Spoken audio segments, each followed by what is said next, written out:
Hey YouTube, how are you doing out there?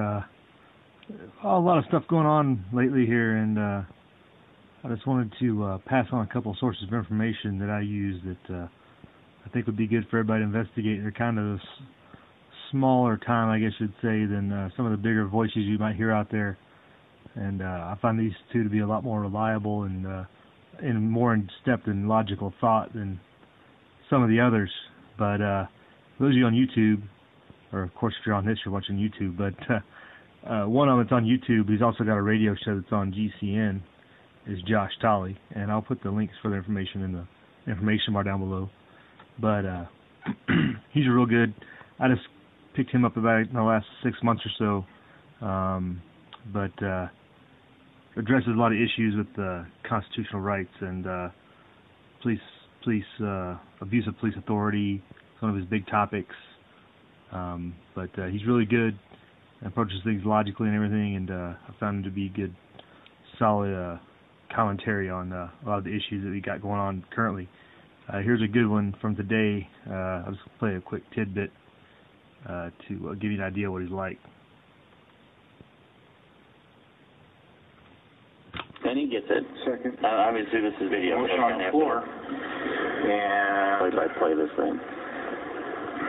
all those in favor of the motion signify by saying aye. Aye. Those opposed? Aye. So that motion does not pass. Thank you, Mayor. If I may, I'll excuse myself at this time then. Thank you. Absolutely. There we go. Okay, you can stop it. Okay, so we have this tiny council. We have the mayor and 1, 2, 3, 4, 5, 6, 7 council members. 2 of the 7 have a problem with an armed citizen being in their presence. The other ones obviously are still on the side of maturity, where they're like, no, this is not something to have a fit about. But this other man has a fit. His motion doesn't pass. Oh, heaven forbid an armed citizen be in my presence. I don't feel safe. I got to get out of here. And he leaves city council because one of the citizens wants to exercise their freedom. Folks, you are becoming the enemy. Whether you want to smoke, whether you want to hunt, whether you want to raise your own children, whether you want to have faith in a God, whether you want to drink soda, whether you want to own a gun, whether you think you have the right to live. If you think you have the right to live, you are the enemy now in America. This is absolutely ridiculous. Let's go to Lauren in Ohio. Lauren, welcome to the show. So there's just an example of kind of his perspective, which I think meets most of our perspectives out here that are in this community. But really good. I'll put the link to this video and his main page down below. But also another one that I like is Mike Church. He is on Sirius Satelitte Radio, so he can't be on YouTube, but he has his website. It's mikechurch.com. I'll put a link to that if I don't know if YouTube lets us do that to outside YouTube links. But this is commentary from today, and he talked about sheriffs need to enforce all 8 amendments, not just the second one. And so he's pretty anti-incorporationist, if you will, if anybody knows what that means, against the incorporation of the Constitution against the states. And he has an in-depth commentary on that regularly.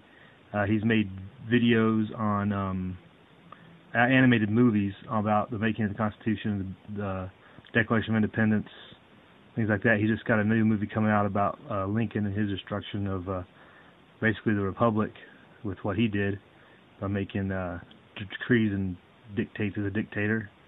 But I'll just read the bottom of this from today, what he talked about with the sheriffs and asking them to enforce all the amendments.